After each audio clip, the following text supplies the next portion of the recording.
Sometimes a change of scenery is in order. Whether it's a new look or maybe just a small tweak, sometimes making those alterations can be for the benefit.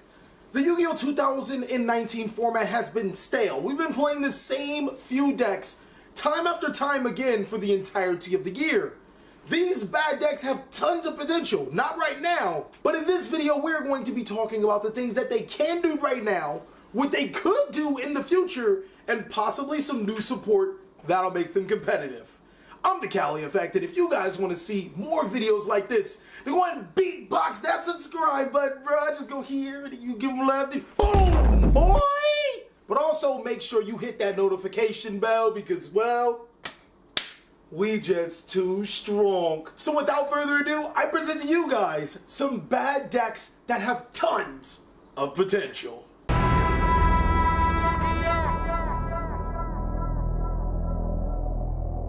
Oh, you waiting on us? Yeah, I'm waiting on you. We still waiting on you to fill in that gap between your mustache and beard. The first strategy we are going to talk about is ABC.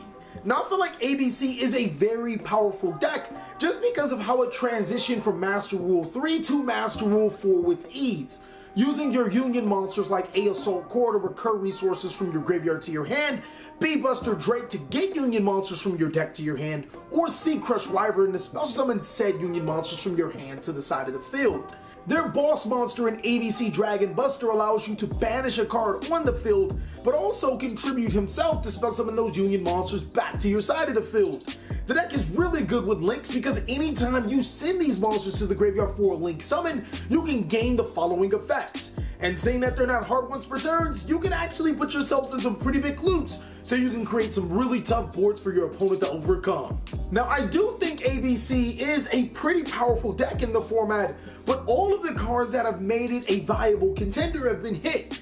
Ancient Fairy Dragon getting banned directly because of this card. Sky Striker Hornet Drones being limited because, I mean, that card's pretty degenerate. It's just degenerate. And even Brilliant Fusion later being limited due to Thunder Dragons have all hindered the ABC strategy. Any of these cards coming off the Forbidden List could make ABC a lot more powerful.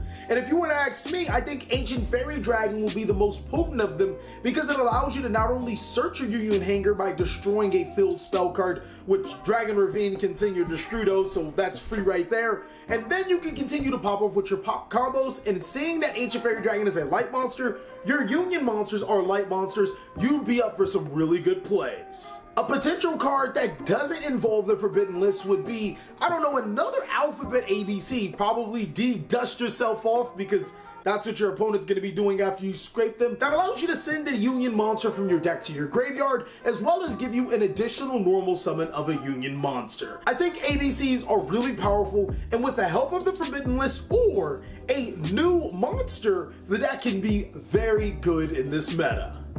Volcanic is a slower paced burn deck that's actually enjoyable to play against. Unlike Trickstars would like to burn you, but more importantly like to disable your entire hand, the Volcanic strategy works a little bit different. Abusing Volcanic Scattershot, when it's sent to the graveyard, you can send 2 more copies, destroy all of your opponent's monsters, and inflict damage to them. But the real star of the deck is the retrained Blaze Accelerator Reload, which allows you to draw cards by discarding Volcanic cards and banish it to send Volcanic cards from your deck to the graveyard. Now the Volcanic deck is heavily undersupported. There's really only 2 great Volcanic cards, one being Volcanic Rocket, which searches your Blaze Accelerator Reload, and then the other one being Volcanic Scattershot. On top of that, this deck is completely power crept inside of Yu-Gi-Oh! Yes, being able to destroy your opponent's entire board is insane, it's powerful, it's cool, until you realize that decks don't really care about that too much. There are so many strategies that really can survive with being their entire board wiped even midway through their combo. They'll just summon other cards and continue to play. What I suggest about this is that you introduce more Volcanic cards that work with your Blaze Accelerator Reload, and possibly another way to search your Blaze Accelerator Reload, because then you'd have enough ways to get into your Blaze Accelerator Reload. It's kind of like an important card of the deck. One of the very first and one of the best effective counter swarm decks, Insector allow you to destroy multiple cards on your opponent's side of the field using Insector Hornet or allow you to spell summon Insector monsters to your side of the field, abusing Insector Dragonfly. The only unfortunate thing is that there are still Insector monsters on the Forbidden list. Insector Dragonfly to 3 would actually solve all of this deck's problems. But if you wanted to take a more diplomatic approach, we already have an Insector Link. Just having access to be able to search into the Insector Dragonfly is important. You got players running around playing Insect Imitation just to get into the Insector Dragonfly. Possibly a few insect cards or maybe a few spell cards to help you search into the Insector Dragonfly, or possibly a few cards that help you search into Insector Dragonfly with the trade-off of only being able to summon Insectors. Now, I think a new Link monster would be in order because, you know, I mean, other decks have multiple Link monsters, cough cough Gladiator Beast, but I ain't gonna say nothing. So why y'all got a problem with my fresh cut, bro? We ain't got a problem with it, it just looks like your barber do. Noble Knight is a deck that thrives off of equipped spell cards. They have a huge Boss Monster Exceed. They actually have quite a few Boss Monster Exceeds, and even their very own theme-specific hand trap. The deck is really mediocre. It's unfortunate. The deck is a problem of its own balance. Monsters forcing you to only summon Noble Knight monsters, or your Noble Knight equipped spell cards not being as good as they should be. The deck is on the cusp of being one of the most powerful decks until it isn't. Not saying that Noble Knights can't be successful in the strategy. Having a monster that's around 3,000 attack, can't be targeted, can't be destroyed by battle or card effects once, that's kind of hard to still get over in the current Yu-Gi-Oh card game. The problem with Noble Knights is that their equipped spell cards are lacking, and therefore they do suffer. Now, reinforcement of the army to 2 or 3 would be a huge boost. I mean, any deck that plays Warriors, reinforcement of the army would be a huge boost, but one would think that it would be a little bit more for Noble Knights because now you have another option to get into your more important Warrior cards. The deck would also thrive in a bit of a slower paced format. Even though cards like Kaijus and Nibiru do exist, I still strongly think that Noble Knights would be the deck to beat. We did get a new Noble Knight monster inside of the Warrior Strike Gemini structure deck. I mean, is that really a Noble Knight card? It has Noble Knight name, but I don't know. Regardless, I still think that some new Noble Knight equipped spell cards are in order, possibly a one that gives you an additional normal summon, or one that special summons from the graveyard and equips it to the monster. I think both of those would be a huge addition to Noble Knights. It's not the fact that they already have something similar to that right now, it's just the fact that they have an equipped spell card that now does it is what would make them so much better. Dark Lords are insanely powerful at drawing, they're disgusting at hand manipulation, and they have few features that other decks just don't have. The ability to gain effects when sent to the graveyard not as cost is which makes Dark World special, but also being able to bounce your cards like Prowl Huntsman of the Dark World, which isn't a hard once per turn, or your Snow to your hand, which search effect isn't a hard once per turn, to special summon a 3,000 Dragon Lord named Grapha, who can actually destroy cards on the field when sent to the graveyard. Dark Worlds have a unique playstyle. You can find that with virus cards, and well, not only are you disrupting your opponent, you're checking your opponent's hand and their field at the same time to figure out which virus cards would be most effective. Now, the problem with our favorite Dark Lords is that they're inconsistent, and on top of that, they have like no win con. Yes, it's really awesome to be able to draw all these cards, but it doesn't really mean anything if you're not summoning anything of worth.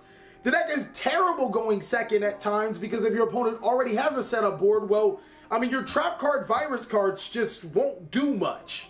Furthermore, Grapha, Dragon Lord of the Dark World, while he does have a great destruction effect, I mean, like, he's the only one really doing something. He's like LeBron James on last year Lakers roster. Like, when he go down, it's not really much to do.